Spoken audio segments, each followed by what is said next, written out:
सिया राम। जय श्री राम, जानकी मैया की। इस सीताराम कुंभ स्नान में अमृत स्नान करऽ के लेल जा रहल टोली सब गाबि रहल छथि। बसंत पंचमीक अवसर पर काल्हि अमृत स्नान भेल। प्रयागराज में लाखों व्यक्ति सहभागी रहथि। जानकी मंदिरक ओहिठाम खालसा अछि। नेपाल से जायवला सब प्राय ओहि खालसा में रहैत छथि।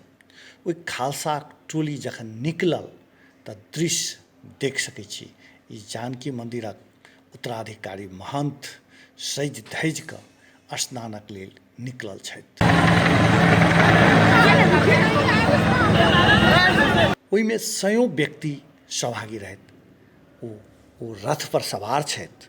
उत्तराधिकारी महंत राम रोशन दास वैष्णव आ पाछूसँ सयों संख्या में श्रद्धालु भक्तजन सब छथि। ई सब सामूहिक रूप में त्रिवेणी पर गेलथि आ ओहिठाम स्नान केलथि। जिनकर सबके खालसा रहैत अछि हुनका सबके विशेष महत्व के साथ ओहिठाम पहुँचाओल जाइत अछि। सबसँ पहिने नागा साधु सब स्नान केलनि आ एहिके बाद ओ खालसा बड़का बड़का साधु सब दिन भरि काल्हि एहने मेला लागल रहे। ई हमरा सबके दृश्य एक्सक्लूसिव दृश्य अछि।